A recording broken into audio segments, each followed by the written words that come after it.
16 ಗಂಟೆಗಳಲ್ಲಿ ಹೆಚ್ಚು ಕಡಿಮೆ 8-9 ತಗೊಳುತ್ತೆ. ಅದಾದ್ಮೇಲೆ ಅದು ನಾರ್ಮಲ್. ಇವಾಗ ಎಲ್ಲ ಸ್ಪೇಸ್ ಕ್ರಾಫ್ಟ್ ಗಳು ಮತ್ತೆ ISS ಆಗ್ಲಿ ಬೇರೆ ಸ್ಯಾಟಲೈಟ್ ಆಗ್ಲಿ ಈ ರೀತಿಯಾಗಿ ಭೂಮಿಯನ್ನು ಸುತ್ತುವರಿಯುವಂತದ್ದು 90 ನಿಮಿಷ ತಗೊಳ್ಳೋದು ಬಹಳ ನಾರ್ಮಲ್. ಅದು ಅದರಲ್ಲಿ ಏನು ನಮಗೆ ಅಂತ ರಿಸ್ಕ್ ಕಾಣಲ್ಲ. ನಮಗೆ ಹೆಚ್ಚಿನ ಒಂದು ಶ್ರದ್ಧೆ ಮತ್ತೆ ಹೆಚ್ಚಿನ ಒಂದು ಚಾಲೆಂಜ್ ಎಲ್ಲಿ ಬರುತ್ತೆ ಅಂದ್ರೆ ಲಾಸ್ಟ್ 56 ನಿಮಿಷಗಳು ಅಂತ ನಾವು ಹೇಳ್ತೀವಿ. Last 56 minutes of crucial manuring ಅಂತ ನಾವ್ ಏನ್ ಹೇಳ್ತೀವಿ, ಅಲ್ಲಿ ಬಹಳಷ್ಟು ಕ್ರೂಷಿಯಲ್ ಆಗುತ್ತೆ.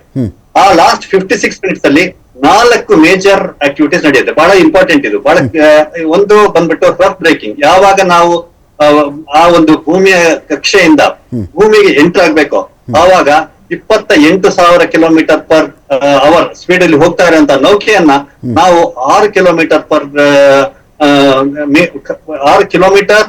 ಅವರ್ ಸ್ಪೀಡ್ಗೆ ಕಡಿಮೆ ಮಾಡ್ಬೇಕಾಗ್ತದೆ. ನೋಡಿ, 28,000 ಕಿಲೋಮೀಟರ್ ಇಂದ 6 ಕಿಲೋಮೀಟರ್ ಪರ್ ಅವರ್ ಸ್ಪೀಡ್ಗೆ ಕಡಿಮೆ ಮಾಡ್ಬೇಕಾಗತ್ತೆ.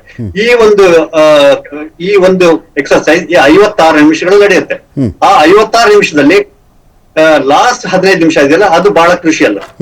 ಮಿಕ್ಕಿರೋ ಒಂದು 41 ನಿಮಿಷಗಳಲ್ಲಿ 5 ಸರಿ ಥ್ರಸ್ಟ್ ಅನ್ನ ಫೈರ್ ಮಾಡಕ್ಕಾಗುತ್ತೆ. ಮತ್ತೆ ಅದರಲ್ಲಿ ಬೂಸ್ಟ್ ಎಂಜಿನ್ಸ್ ಅಂತ ಇರುತ್ತೆ. ಆ ಬೂಸ್ಟ್ ಎಂಜಿನ್ ನ ರಿವರ್ಸ್ ಫೈರ್ ಮಾಡ್ಬೇಕಾಗುತ್ತೆ. ಅಂದ್ರೆ ನಾವೀಗ ಬ್ರೇಕ್ ಹಾಕ್ಬೇಕು. ನಾವೀಗ ಆಕ್ಸಲರೇಟ್ ಪ್ರೆಸ್ ಮಾಡೋದಂತಲ್ಲ, ಬ್ರೇಕ್ ಹಾಕ್ಬೇಕು.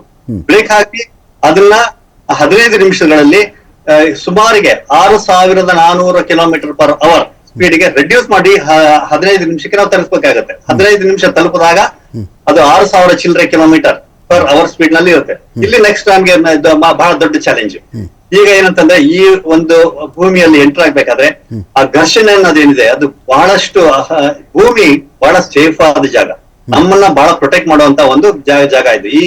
ಈ ಭೂಮಿಗೆ ಈ ವಾತಾವರಣ ಹೇಗಿದೆ ಅಂದ್ರೆ, ಹೊರಗಡೆಯಿಂದ ಏನ್ ಬಂದ್ರು ನಾನು ಒಳಗಡೆ ಬಿಡಲ್ಲ. ಯಾಕಂದ್ರೆ ನನ್ನ ಏನು ಮಕ್ಕಳಿದ್ದಾರೆ, ನನ್ನ ಜೀವಗಳಿದೆ, ನಾನ್ ಕಾಪಾಡ್ಕೋಬೇಕು ಅನ್ನೋದು ಈ ಭೂಮಿಯ ಒಂದು ಸಂಕಲ್ಪ. ಅದರಿಂದ ಯಾವುದೇ ಒಂದು ವಸ್ತು ಭೂಮಿಯನ್ನು ಎಂಟರ್ ಆಗ್ಬೇಕಾದ್ರೆ ಆ ಫ್ರಿಕ್ಷನ್ ಅಲ್ಲಿ ಆ ಭೂಮಿಯಿಂದ ಸುಟ್ಟೋಗುತ್ತೆ.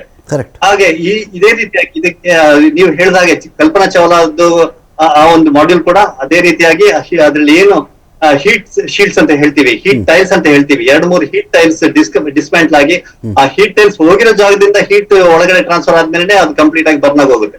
ಇದರಲ್ಲಿ ಏನ್ ಮಾಡಿದ್ದಾರೆ ಅಂತಂದ್ರೆ ಸರ್ಕ್ಯುಲರ್ ಹೀಟ್ ಶೀಲ್ಡ್ ಅಂತ ಹೇಳ್ತೀವಿ. ಬಹಳ ಸಿಂಪಲ್ ಟೆಕ್ನಿಕ್. ಆಕ್ಚುಲ್ ಆಗಿ ಸ್ಪೇಸ್ ಟೆಕ್ನಾಲಜಿ ಬಹಳ ಹೈ ಟೆಕ್ನಾಲಜಿ, ಆದ್ರೆ ಸೊಲ್ಯೂಷನ್ಸ್ ಬಹಳ ಸಿಂಪಲ್. ಅಲ್ಲಿ ಯೂಸ್ ಮಾಡುವಂತದ್ದು ಮರಾನ ಯೂಸ್ ಮಾಡ್ಬೋದು. ಮರಾನ ಸರ್ಕ್ಯುಲರ್ ಆಗಿ ಒಂದು ಶೇಪ್ ಮಾಡಿ ಅದನ್ನ ಆ ಒಂದು ಮಾಡ್ಯೂಲ್ಗೆ ಕವರ್ ಮಾಡಿ ಆ ಮಾಡ್ಯೂಲ್ ಅನ್ನ ನಾವು ಭೂಮಿಗೆ ಇಳಿಸಬೇಕಾದ್ರೆ ಒಂದು ಏನು ಆಫ್ಸೆಟ್ ಅಂತ ಹೇಳ್ತೀವಿ, CG ಆಫ್ಸೆಟ್ ಅಂತ. CG ಆಫ್ಸೆಟ್ ಕೊಟ್ರೆ ಏನು ಬೆಂಕಿ ಘರ್ಷಣೆ ಆಗ್ತಾ ಇದೆ ಅದು ಸ್ಯಾಕ್ರಿಫೈಸ್ ಮಾಡ್ತಾ ಹೋಗುತ್ತೆ. ಆ ಮರ ತಾನಾಗಿ ಸುಟ್ಟುಕೊಂಡು ಒಳಗಡೆ ಇರೋರ್ನ ಸೇವ್ ಮಾಡ್ಕೊಂಡು ಹೋಗುತ್ತೆ. ಇದು ಬಹಳ ಸಿಂಪಲ್. ನೋಡಿ ಎಷ್ಟು ಸಿಂಪಲ್ ಆದ ಒಂದು ಸೊಲ್ಯೂಷನ್. ಆದ್ರೆ ನಾಸಾದವರು ಮತ್ತೆ ಸ್ಪೇಸ್ ಎಕ್ಸ್ ನವರು ಇನ್ನೊಂದು TCX ಅಂತ ಹೇಳ್ಬಿಟ್ಟು ಒಂದು ಮೆಟೀರಿಯಲ್ ಕೂಡ ಮಾಡಿದ್ದಾರೆ. ಅದು ರಿಯೂಸಬಲ್ ಮೆಟೀರಿಯಲ್. ಇದು ರೊಟೇಟ್ ಆಗುತ್ತೆ. ಆ ಮೆಟೀರಿಯಲ್ ಹೇಗೆ ನಮಗೆ ಭೂಮಿಗೆ ಎಂಟರ್ ಆಗುತ್ತೆ, ಆ ಮೆಟೀರಿಯಲ್ ಆ ನೌಕೆ ಮೇಲೆ ರೊಟೇಟ್ ಆಗ್ತಾ ಇರುತ್ತೆ. ಆ ಹೀಟ್ ಅನ್ನ ರಿಫ್ಲೆಕ್ಟ್ ಮಾಡಿ ಮತ್ತೆ ಇದು ಕೋನ್ ಆಫ್ ಲ್ಯಾಂಡಿಂಗ್ ಅಂತ ಹೇಳ್ತೀವಿ. ಇದು ಬಂದ್ಬಿಟ್ಟು ಬೇಸ್ 4 ಮೀಟರ್ ಡಯಾಮೀಟರ್ ಇದ್ರದ್ದು. ಆಮೇಲೆ ಹೈಟ್ ಬಂದ್ಬಿಟ್ಟು 10 ಮೀಟರ್ ಹೈಟ್ ಇರುತ್ತೆ. ಇಲ್ಲಿ ಒಂದು 56 ನಿಮಿಷಗಳ ಮೊದಲು 57 ನಿಮಿಷದಲ್ಲಿ ಅಷ್ಟಿರುತ್ತೆ. ಅದರಲ್ಲಿ 17,000 ಟನ್ ವೇಟ್ ಇದು. ಆ 17,000 ಟನ್ 11,000 ಟನ್ ಸರ್ವಿಸ್ ಮಾಡ್ಯೂಲ್ 57 ನಿಮಿಷದಲ್ಲಿ ಅದು ಡಿಸ್ಕನೆಕ್ಟ್ ಆಗುತ್ತೆ. ಅಲ್ಲಿಂದ ಬರುವಂತದ್ದು ಆಮೇಲೆ 6,000-7,000 kg ಇರುವಂತ 4 ಮೀಟರ್ ಡಯಾಮೀಟರ್ ಇರುವಂತ ಆ ಒಂದು ಕ್ರೂ ಮಾಡ್ಯೂಲ್. ಅದ್ರಲ್ಲಿ 4 ಜನ ಆಸ್ಟ್ರೋನಾಟ್ಸ್ ಮಾತ್ರ ಇರ್ತಾರೆ. ಆ 56 ನಿಮಿಷ ಬಹಳ ಕ್ರೂಷಿಯಲ್ ಅಂತ ಮತ್ತೆ ಒತ್ತಿ ಹಾಕಿ ಹೇಳ್ತಾ ಇದ್ದೀನಿ. ಅದಾದ್ಮೇಲೆ ಅಲ್ಲಿ ಲ್ಯಾಂಡ್ ಆಗೋದು ಒಂದೇ ಆಪ್ಷನ್, ಬೇರೆ ಆಪ್ಷನ್ ಇಲ್ಲ. ಅದಕ್ಕಿಂತ ಮೊದಲು 57 ನಿಮಿಷಗಳಿಗಿಂತ ಮೊದಲು ನಾವು ಆರ್ಬಿಟಲ್ ಇರ್ಬೋದು. 24 ಗಂಟೆಯಿಂದ 48 ಗಂಟೆವರೆಗೂ ಆರ್ಬಿಟಲ್ ಇರ್ಬೋದು. ಅವ್ರಿಗೆ ಬೇಕಾದ ಸಪ್ಲಿಮೆಂಟ್ಸ್ ಇರುತ್ತೆ, ಸರ್ವಿಸ್ ಮಾಡ್ಯೂಲ್ ಇರುತ್ತೆ. ಅದೇ ಸರ್ವಿಸ್ ಮಾಡ್ಯೂಲ್ ಡಿಸ್ಕನೆಕ್ಟ್ ಆಗುತ್ತೆ 57 ನಿಮಿಷದಲ್ಲಿ. ಆಮೇಲೆ ಬಂದು ಇವಾಗ ಲಾಸ್ಟ್ 15 ನಿಮಿಷದಲ್ಲಿ ಮತ್ತೆ ಕ್ರೂಷಿಯಲ್ ಮೂವ್ಮೆಂಟ್ ಸ್ಟಾರ್ಟ್ ಆಗುತ್ತೆ. 4ನೇ ನಿಮಿಷದಲ್ಲಿ ಟಚ್ ಡೌನ್ ಗಿನ್ನ -4 ಮಿನಿಟ್ಸ್ ಅಂತ ಹೇಳ್ತೀವಿ. -4 ಮಿನಿಟ್ಸ್ ಅಲ್ಲಿ 2 ಪ್ಯಾರಾಚೂಟ್ ಡಿಪ್ಲಾಯ್ ಆಗುತ್ತೆ. ಪ್ಯಾರಾಚೂಟ್ ಕೂಡ ಬಹಳ ಕಾಂಪ್ಲಿಕೇಟೆಡ್ ಟೆಕ್ನಾಲಜಿ, ಆದ್ರೆ ಬಹಳ ಸಿಂಪಲ್ ಆಗಿ ಮಾಡುವಂತದ್ದು. ಈಗ ನೈಲಾನ್ ಅಂತ ಕೇಳಿರ್ಬೋದು, ನಾವು ಮಕ್ಕಳೆಲ್ಲ ಯೂಸ್ ಮಾಡ್ತಾರಲ್ಲ ನೈಲಾನ್ ಇಂಪ್ರೂವ್ ಮಾಡಿ ಝೈಲಾನ್ ಅಂತ ಮಾಡಿ ಆ ಝೈಲಾನ್ ಇಂದ ತಯಾರು ಮಾಡಿದಂತ 2 ರಫ್ ಬ್ರೇಕಿಂಗ್ ಪ್ಯಾರಾಚೂಟ್ ಡಿಪ್ಲಾಯ್ ಆಗುತ್ತೆ. ಆ ರಫ್ ಬ್ರೇಕಿಂಗ್ ಪ್ಯಾರಾಚೂಟ್ ಡಿಪ್ಲಾಯ್ ಆದಾಗ 6,000 ಕಿಲೋಮೀಟರ್ ಪರ್ ಅವರ್ ವೇಗದಲ್ಲಿ ಬರ್ತಾ ಇರೋ ಆ ಒಂದು ಸರ್ವಿಸ್ ಮಾಡ್ಯೂಲ್ ಡ್ರ್ಯಾಗನ್ ಹೆಚ್ಚು ಕಡಿಮೆ 560-600 ಕಿಲೋಮೀಟರ್ ಸ್ಪೀಡ್ ಗೆ ಕಡಿಮೆ ಆಗುತ್ತೆ. ಆಮೇಲೆ ಲಾಸ್ಟ್ 2 ನಿಮಿಷ ಇನ್ನೂ ಕ್ರೂಷಿಯಲ್ ಆಗುತ್ತೆ. ಇದ್ರಲ್ಲಿ ಒಟ್ಟು 6 ಪ್ಯಾರಾಚೂಟ್ ಇದೆ, 4 ನಿಮಿಷದಲ್ಲಿ ಡಿಪ್ಲಾಯ್ ಆಗುತ್ತೆ. ಇನ್ನು 2 ಬಂದ್ಬಿಟ್ಟು ಇನ್ನು 2 ನಿಮಿಷ ಇದೆ ಟಚ್ ಡೌನ್ ಗೆ ಅನ್ನೋ ಒಂದು ಟೈಮ್ ಅಲ್ಲಿ ಇನ್ನು 4 ಪ್ಯಾರಾಚೂಟ್ ಡಿಪ್ಲಾಯ್ ಆಗುತ್ತೆ. ಈ 4 ಪ್ಯಾರಾಚೂಟ್ ಡಿಪ್ಲಾಯ್ ಆಗಿದ್ದು ಆ ಏನು ಏರ್ ಡ್ರ್ಯಾಗನ್ ಅಂತ ಇದೆ ಅದು ಆ ಒಂದು ವೆಹಿಕಲ್ ನ ಹಿಡಿದು ನಿಲ್ಸುತ್ತೆ. ಆಮೇಲೆ ಅದು ಸ್ಪ್ಲಾಶ್ ಡೌನ್ ಆಗ್ಬೇಕಾದ್ರೆ 6 ಕಿಲೋಮೀಟರ್ ಪರ್ ಅವರ್ ಸ್ಪೀಡ್ ಅಲ್ಲಿ ಬಂದು ಸ್ಪ್ಲಾಶ್ ಡೌನ್ ಆಗುತ್ತೆ. ಆ ಸ್ಪ್ಲಾಶ್ ಡೌನ್ ಆಗ್ತಿದ್ದಾಗೆ ಅಲ್ಲಿ ನೌಕೆಗಳು, ನೇವಿದು ನೌಕೆಗಳು ವೇಟ್ ಮಾಡ್ತಾ ಇರುತ್ತೆ.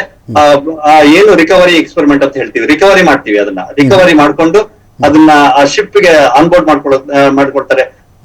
ಸ್ಪ್ಲಾಶ್ ಡೌನ್ ಆಗಿ ಕೆಲವೇ ನಿಮಿಷಗಳಲ್ಲಿ ಆ ಒಂದು ರಿಕವರಿ ನಡೆಯುತ್ತೆ. ರಿಕವರಿ ಆದ್ಮೇಲೆ ಕ್ಯಾಪ್ಸೂಲ್ ಓಪನ್ ಮಾಡಿ ಸೇಫ್ಟಿ ಎಲ್ಲ ಚೆಕ್ ಮಾಡ್ಕೊಳ್ತಾರೆ. ಸೇಫ್ಟಿ ಆದ್ಮೇಲೆ ಅದನ್ನ ಓಪನ್ ಮಾಡಿ ಆಸ್ಟ್ರೋನಾಟ್ಸ್ ಬಂದ್ಬಿಟ್ಟು ಅವರು ಮೂವ್ ಮಾಡೋಂತಾಗ್ಲಿ, ಅವರು ಬಹಳಷ್ಟು ಸ್ಟ್ರೆಂತ್ ಆಗ್ಲಿ ಇರುವಂತ ಒಂದು ಚಾನ್ಸಸ್ ಕಡಿಮೆ ಇರುತ್ತೆ. ಅದರಿಂದ ಅದಕ್ಕೆ ಕಂಪ್ಲೀಟ್ ಆಗಿ ಮೆಡಿಕಲ್ ಪ್ರಿಪೇರ್ನೆಸ್ ಇರುತ್ತೆ. ಅವ್ರನ್ನ ನಾವು ಎತ್ಕೊಂಡಿದೀವಿ ಅಂತ ಹೇಳಿದ್ರು ತಪ್ಪಾಗಲ್ಲ. 4 ಜನ ಆಸ್ಟ್ರೋನಾಟ್ಸ್ ನ ಆ ಒಂದು ಇದರಿಂದ ಕ್ರೂ ಡ್ರ್ಯಾಗನ್ ಇಂದ ಎತ್ಕೊಂಡು ಒಂದು ಮೆಡಿಕಲ್ ಸರ್ವಿಸಸ್ ಏನಿದೆ ಅಲ್ಲಿಗೆ ಶಿಫ್ಟ್ ಮಾಡ್ಕೊಂಡು ಅವ್ರಿಗೆ